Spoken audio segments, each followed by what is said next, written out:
عوام الناس کا اشتعال میں آنا ایک فطری امر تھا، کیونکہ یہ بات تو طے شدہ ہے کہ قرآن اور صاحب قرآن کی توہین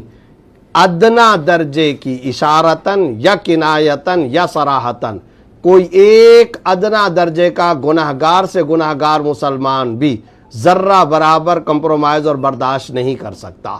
یہ ہم سب کلمہ گو ایمان رکھنے والے مسلمانوں کے حقیقی مؤثر دینی جذبات ہیں، اور ظاہر ہے اس پر کبھی بھی کوئی سمجھوتا نہیں رہا، وہ چاہے کسی بھی محکمے سے یا کسی بھی شعبہ زندگی سے تعلق رکھنے والا کوئی بھی مسلمان ہو۔ چنانچہ عوام کا اشتعال کے اندر آنا ایک فطری امر تھا، لیکن میں اس موقع پر رینجر کو اور سندھ پولیس کو باقاعدہ تحسین کے ساتھ اس بات پر انتہائی شکریہ ادا کرتا ہوں کہ انہوں نے تحمل سے کام لیا، حالات کو کنٹرول کرنے کی کوشش کی، اس جتھے اور اشتعال کے باوجود وہ ساتھ ساتھ تحقیق بھی کرتے رہے اور امن قائم رکھنے کے لیے کوشاں بھی رہے، اور اسی تحقیق کے نتیجے میں پتہ یہ چلا کہ یہ ایک گہری سازش تھی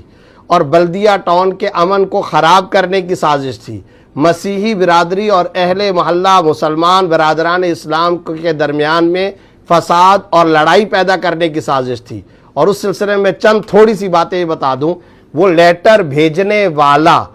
جس نام سے لیٹر بھیج رہا ہے وہ 1 سال پہلے مر چکا ہے، مبینہ طور پر ان کا نام جاوید رکھا گیا ہے۔ انہوں نے نادرا اور باقی تمام جگہوں سے جب ڈیٹا نکالا تو اس کا ڈیتھ سرٹیفکیٹ بھی نکل آیا، وہ لیٹر بھیجنے والا اس دنیا میں نہیں ہے، وہ پہلے سے مر چکا ہے۔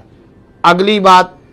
لیٹر کے اندر وہ 2 افراد یعنی اپنے ہی مبینہ طور پر جو اپنا نام لکھ رہا ہے وہ اپنے ہی گھر کے 2 بیٹوں اور اپنی بیوی کی تصویر بھی بھیج رہا ہے، تو کیا کوئی گستاخی کرنے والا اس طرح سے کر سکتا ہے کہ آؤ اور آ کر کے مجھے پکڑو اور میرے گھر والوں کو آ کر کے پکڑ کر کے مارو؟ اندازہ یہ ہوتا ہے، اور ابھی ایس ایس پی صاحب نے ہمیں یہاں پر بلدیہ ٹاؤن کی پوری نمائندہ قیادت، مذہبی، سماجی، فلاحی، سیاسی، ان کو بریفنگ دیتے ہوئے یہ بتایا ہے، اور جو قطعی قرائن سے بھی جو بات سمجھ میں آ رہی ہے وہ یہ ہے کہ یہاں کے امن کو خراب کرنے کی، اشتعال انگیزی کی، حالات کو خراب کرنے کی ایک گہری سازش تھی، اور اس سازش پر بھی یہاں تمام مسالک کے بیٹھے ہوئے علماء کرام نے ایک متفقہ ڈیمانڈ کی ہے، اور وہ ڈیمانڈ یہ ہے: امن عزیز ہے مگر قرآن کا تقدس اور رسالت میں آپ صلی اللہ علیہ وسلم کا تقدس اس سے زیادہ ہمیں عزیز ہے، ہم اس پر کوئی سمجھوتا نہیں کر سکتے، کوئی مسلمان اس پر ادنا درجے کا سمجھوتا اور کمپرومائز کرنے کے لیے تیار نہیں۔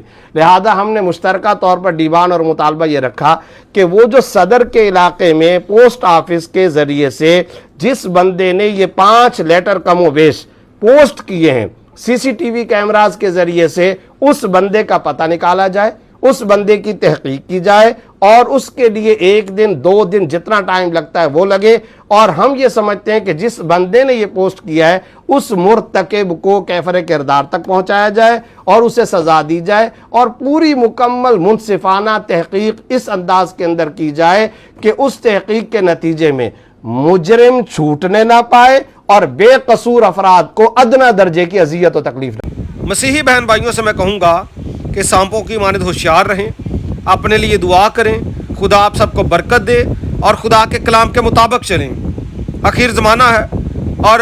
دیانتدار اور ایماندار بندوں کے تعلق سے بھی لکھا ہے کہ وہ ستائے جائیں گے،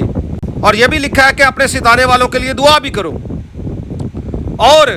پھر ظاہر ہے خدا بدلہ بھی لیتا ہے، ریونج لینا اس کا کام ہے، دعا کرنے سے مراد بھی یہی ہے، اور جب کوئی شخص دعا کرتا ہے ایسی حالت میں تو وہ دوسروں کے لیے ایک طرح سے عذاب ہی مانگتا ہے۔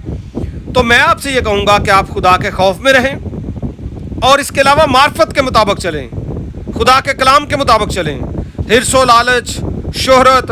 دنیا داری، شارٹ کٹس، ناجائز دولت، ہر طرح کا برا کام چھوڑیں، خدا پر بھروسہ رکھیں، خدا آپ کو اقبال مندی اور کامیابی اور کامرانی نصیب کرے گا، اور خدا کبھی بھی آپ کو شرمندہ نہیں ہونے دے گا۔ خدا ہم سب کو برکت دے، خدا کلیسیہ پاکستان کو برکت دے، خدا ملک پاکستان میں بسنے والی تمام قوموں کو برکت دے، خدا دنیا بھر کے تمام لوگوں کو برکت دے۔ پاکستان زندہ باد۔ خدا آپ سب کا حامی و ناصر۔